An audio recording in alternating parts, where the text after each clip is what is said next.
rolling. Good. Peter. Frank. Nice to see you again. That's awesome, Frank. Good to catch you again. Now you had the hybrid for a little while, not that long, but you've been riding it for 60 k's or something now? Yeah, we've got about 65k there, Frank. I would love to have had a few more k on. Unfortunately, work has upset that, but for the short 65k, I've just been blown away with its performance. Just love it to bits. Yeah. Oh, that's good. Still the first charge on the battery? I deliberately haven't done a recharge yet because I thought, all right, I'm just going to see, whether we're going to get that 100k. So I've possibly used the power a bit more than I really do. I've just got a bit lazy.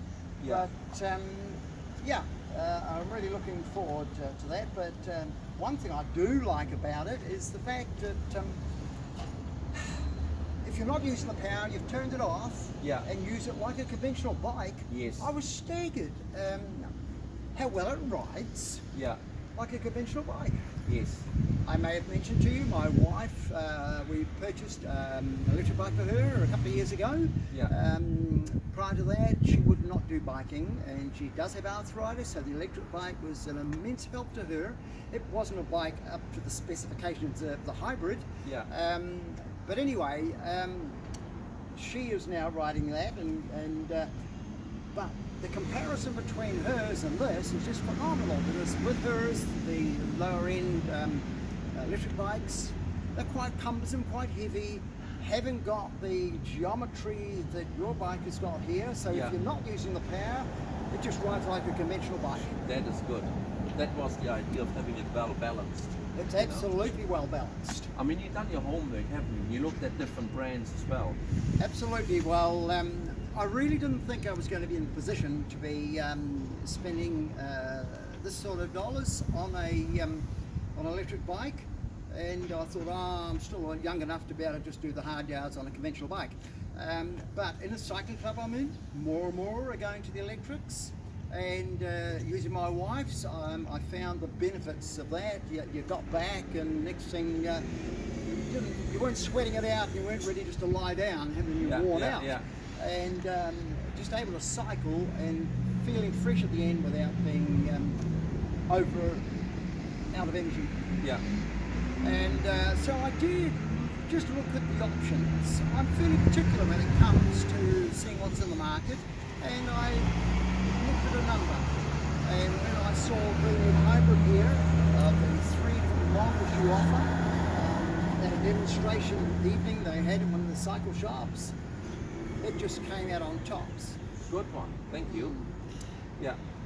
And I cycle with a group, just a recreational cycling group. We get out once a week, and in that group there are a number of or serious cyclists. And when they had seen this bike, and as I said earlier on, there are several that have got electric bikes, they could not believe this. And one of them in particular, one guy, I thought I was particular enough, but he in actual fact was blown away with this. So next thing, he went around looking at all bikes in the market, set up a spreadsheet, looked at the three top brands, bikes, and he came back to me, only managed over a week ago, and he said, Peter, that hybrid bike, it really comes out on tops. He said, there's nothing else out in the market sort of that comes of it. And so he was waiting out for a quick ride on mine first, and so I'm sure he'll be in for a hybrid bike in the very short term. And you're happy with the service provided to you? It's interesting you asked that, Frank.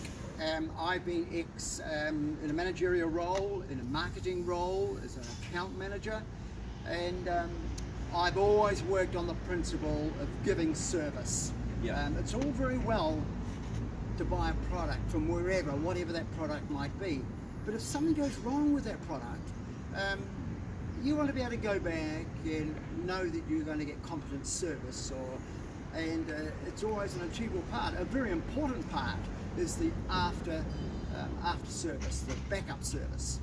And as I said, I'm probably a little bit inquisitive, and I want to check everything out. And Jim very kindly gave me his card and the contact phone number, and I did have a couple of questions, and both of you just answer those questions or email me them or text me them there. And it's just so awesome. And that's what I've said to a number of people when they've blown away with the bike. And I said, I'll tell you what I appreciate about it is you can go straight to the people that designed, manufactured them, put them together, which is a huge, huge bonus. Thank you. So you would recommend the Hyper to any of your good friends? I would have no hesitation. That's one thing you always say. You often would only recommend things which you have a lot of faith and confidence in. Because otherwise, if you recommend something, a product to somebody, and they come back and say, "What a load of rubbish you read! That thing was not worth it. I said, Yeah. I should never listen to you." Well, I'm not down that track. Oh, fantastic. Yeah. Well, So, Peter, that's fantastic. Thank you so much for that. Thank you, Frank. And many, many, many more kilometers to come for you. Well, that's what I'm hoping. And the other little aspect that I very much appreciated, and you've just done just a little bit of a tweak with the software, and it's just nice to know if you need to perfect anything, and I can't see how much more perfection needs to be taking place, you get in touch with them, let us know. Yes, we do. Yeah. Right. Thank you very much, Frank. And Thank Jim on the camera down there. Yeah. Thanks, team. Awesome. Yeah.